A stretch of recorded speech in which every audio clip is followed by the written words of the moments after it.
We're not against rap. We're not against rappers. But we are against those.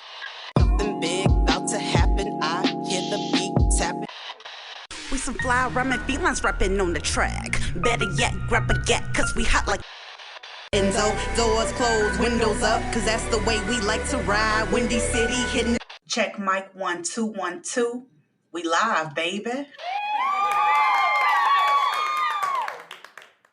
Yo, what's up, Chicago, and welcome back to Speak Your Mind Radio, episode 561.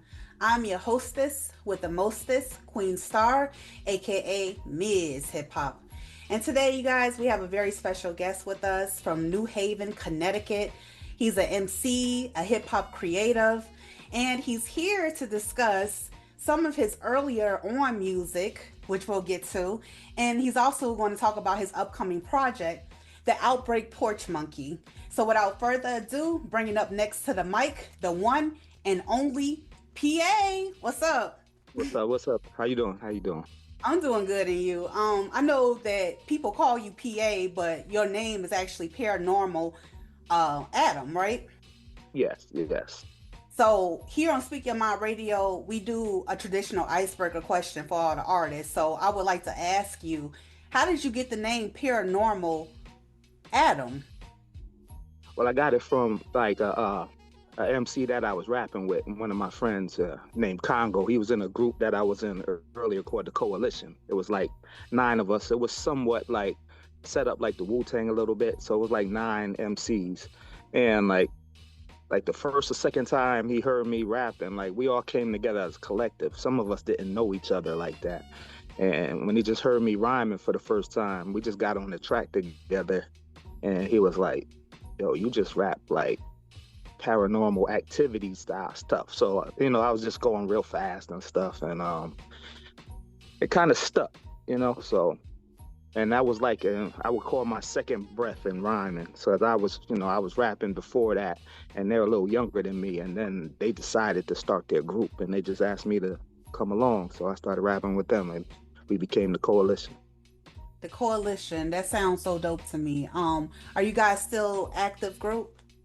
Well, we just had like a reunion show about a couple of weeks ago. Like the founder of the group, which is one of my younger cousins and also a producer. His name's Fireman, and it was nice. It was cool, So we don't really write or do any music anymore, but we just did some old stuff and planning on doing some new stuff. Okay, that's what's up. Thank you for bringing that to my attention, because I'm thinking, did he get involved in some Ouija board activity? Because every time I say his name, I want to say paranormal activity, Yeah. But then, as you have the name, because I was like, okay, that's a little bit, but everybody started calling me that. So I had to come up with a concept for it. So then, I was just saying, like, it's paranormal.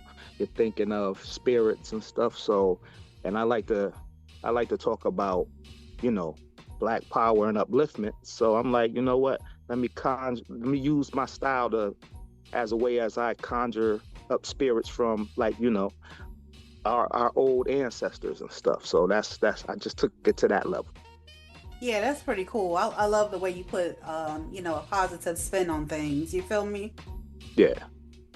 So tell us the time when you first picked up a mic. Wow.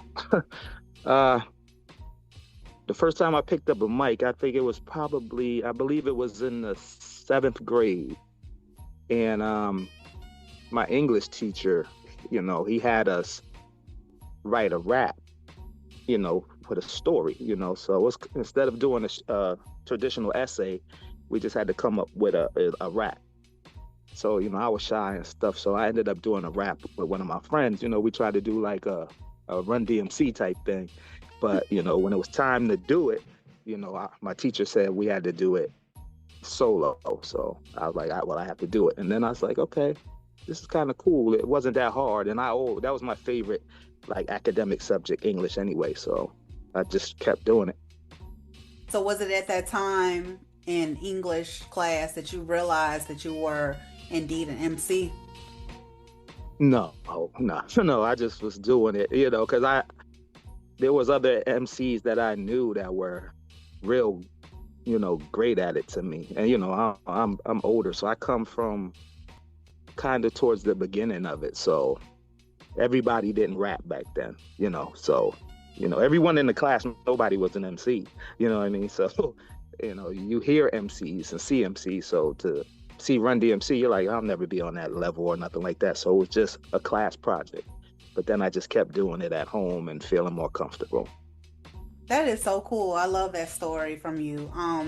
So going further into your career, what was one of the most memorable moments that you had on stage? The most memorable moment, is at I was a part of a group with Full Blast Movement, and they would do an annual tour called Tour for Life, and that was for people dealing with mental issues and stuff, with suicide prevention and stuff. So we have this venue here called Toll's Place, which is like one of the biggest and best venues around in town, and it's hard to get hip hop in there, like local hip hop, because back in like the early 2000s and the 90s, there was a lot of violence at shows.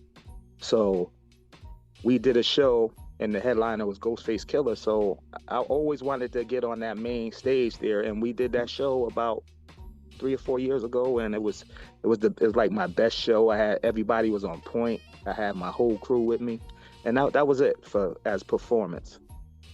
That's at Toll's Place. So you opened up for Ghostface Killer at one point. Yeah.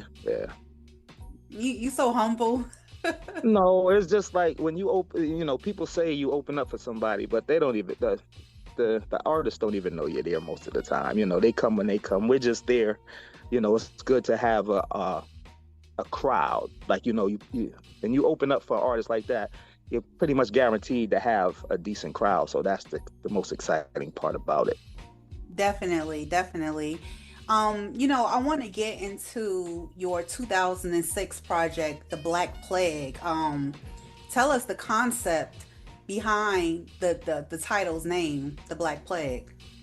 Oh, but The Black Plague, it was basically the play on the words, when a plague comes and it just wipes out or destroys, people and brings sickness or stuff like that. So I just wanted to flip it where I wanted to be the Black Plague, and it's all about Black love and just acknowledging us as Black people and how plague spread. I just wanted to spread love, and Black love. So that's what I wanted to do with it. Oh, so man. That's the whole concept of it. Yeah, no, I get it. I definitely get it. I just wanted the audience to hear from the horse's mouth, which is why I asked you about your name. We had to just clarify that, you know what I mean? Yeah. It could be misleading. Oh, okay. Yeah.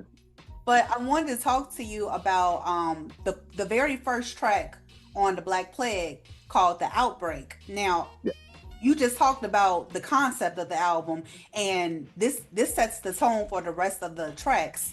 But you talk about Black love, not just Black Americans, but Haitians, Jamaicans, all over the world, you know what I'm saying? And you say peace, love, unity, and having fun, which is cool. But there's this one line, which is the hook, that I really, really enjoyed. You go, Black power rise, raise your fist, raise your kids. We got to find a better way to live. Black power, Black women, big up your brother. Support your man. Black brother, love your lady and lead your fam. Black power. Now, what kind of mindset were you in when you wrote this track, The Outbreak? Basically what I just said, I tried to wrap it up in one hook, like you said, to let you know what's to come, because this is everything that we struggle and fight to have as a Black community. That's why communities, I feel, we're just discombobulated and messed up, because it all starts at home and it starts with family. So if you have, each household has a family, and then you have a block, each block has a family, and then you have the whole community has a family, and we should look out for each other. But that's what it should be. It's not reality in every sense, you know what I mean? So that's it. like I said, we all have to take care of each other. The woman has to take care of the man has to take care of the woman, lead his family, be the man of the house, and you know, everything.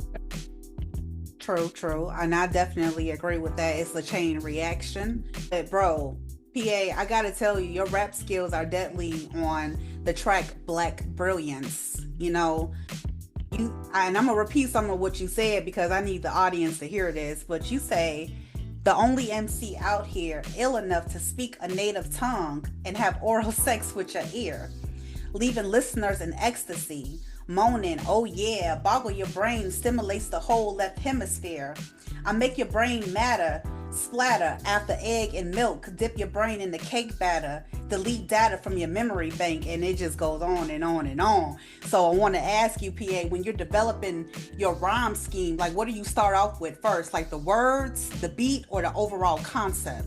It all depends. If I'm in a writing mood, I just write. And then most of the time, whatever I write, it just so happens to go to pretty much like 80% to 90% of the beats that I listen to, so I could change up like the style and the cadence of how I do it. And sometimes if I just hear a beat and it just takes me, as soon as I hear it, I kind of know what I want to, write about.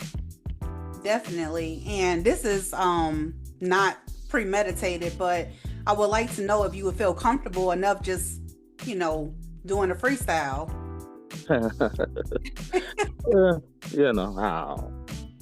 I don't, freestyle. I don't know that.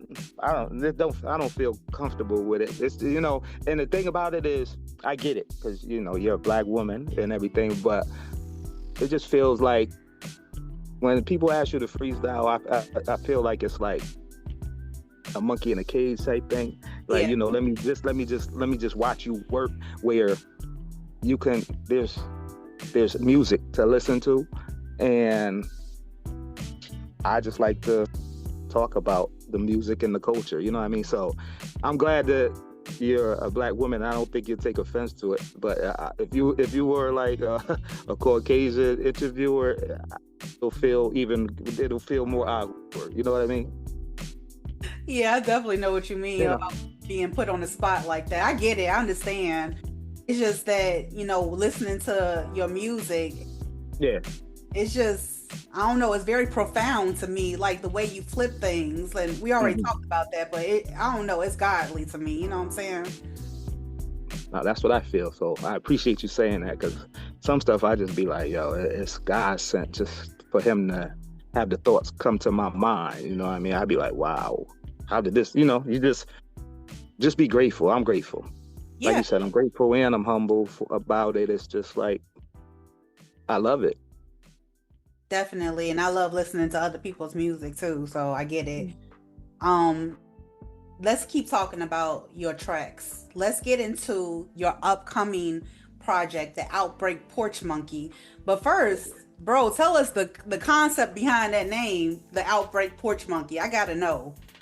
All right. So, well, it's basically a continuation of, the Black Plague. So playing on the whole plague and spreading love and everything. So obviously I am the Outbreak Porch Monkey from the first album. I wanted to be the one, the one that spread it, all this, if it was a zombie movie or something, to be chaos. But, I want to spread this love. So I want to be the cause of what's spreading it. So I am that porch monkey. We can flip the porch from back in the day. I know my mom at one point, and pretty much other people's moms were like, oh, you stay on that porch. You don't go no further than that porch, so I know where you're at. And it's just a lot. I see a lot of things. I've seen a lot of videos where, people were just shooting videos that's either on your porch with all your boys in the background, or at the bodega or something like that. So it was just a play on the porch. And, the porch monkey, most of the porch monkeys back in the day, those were the ones that made sure that things were fine for the house. Like, make that lemonade, on the porches and stuff. So, it's just expanding from where I went the first time. Right. I definitely got that. So talk about some of the producers on the Outbreak Porch Monkey? Oh, okay. That's well, I stuck with one of I normally have a production team, but I stuck with Fireman is my cousin, blood cousin. He produced on the first album and this one. And I did a couple of tracks with King Virtue. I met him on tour. He was down with the Goat Squad. He's a like great producer. We were supposed to do an EP together, but personal stuff, and it just didn't happen. But we still cool and all. And excuse me, I have not too many people on it. I just try to keep it in house, but going on these tour runs with people, I meet a lot of people. You have to connect with the people, and we decide to work together. So mainly like Fireman and King Virtue and my partner Shire Music. He did a few tracks for me also. Okay, because I was blessed with a couple of tracks that I was able to listen to, God of War and Epiphany, and those tracks were amazing to me, and it makes me anticipate on the actual album dropping. So when are you going to drop the Outbreak Porch Monkey? I hope I can get it done by Christmas. That'll be cool. I try not to set dates for myself. As you get older and you learn, it's like you set a date and then you miss the date. Life is life. So life be life, and then sometimes it can take a turn and you may not be able to do what you got to do. So I wouldn't put the pressure on myself. I'm independent, like truly independent. So definitely, I just like that. I like that comfortability of just being able to do it the way I want to do it. No, definitely. You your own boss. You a one-man show, so you do it how you please, Yeah. So now I want to tell you the track Epiphany from the Porch Monkey. I'm really liking this particular track for a few reasons. Man, it dug way down into hip hop. You know what I'm saying? It taught you resilience and brilliance, and that kind of saying where people be like, oh, hip hop saved my life. Like this is the track that says that, you know what I'm saying? The beat is ridiculous. I don't know who produced the beat, but kudos to them because it was fire. King Virtue, he did both of those tracks. Yeah. Shout out to King Virtue. Yeah, he's nice. Mm-hmm. Yes, definitely. And speaking of being nice, now it's so funny because you said King Virtue produced the track, but you worked with his cousin MzHipHop so soon on what was it? Scenario the Redux. Yes. Yep. Which King Virtue did also. Because we, they're family, and we met on tour, so that, and that's how it is. I see somebody that's nice, it's reciprocated, and you got to build.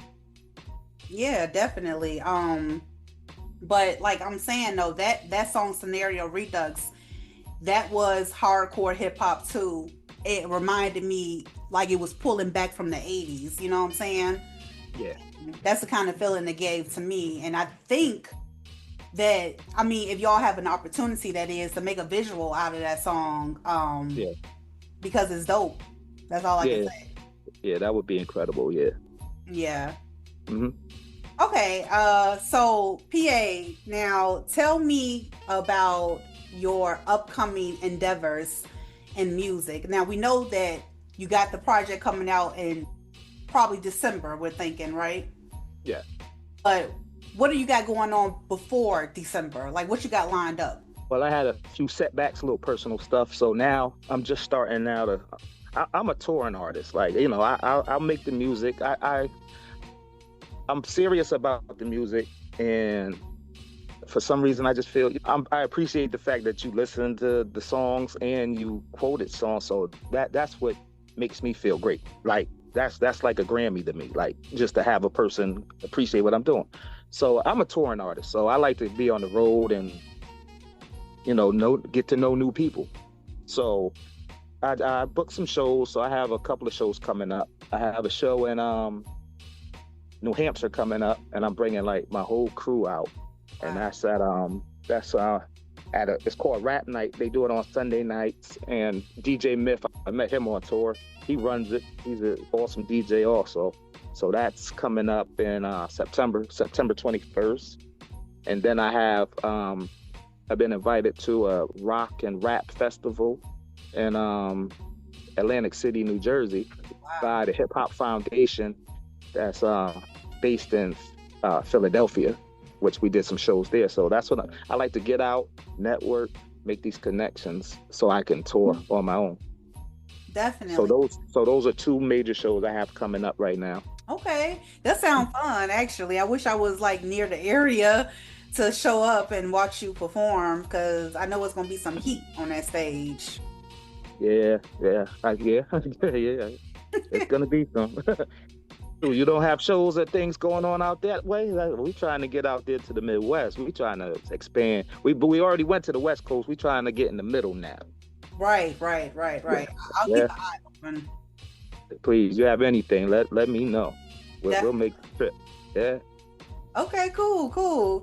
Well, thank you so much, PA, for coming on today's show. I really enjoyed talking to you and clearing things up with your name.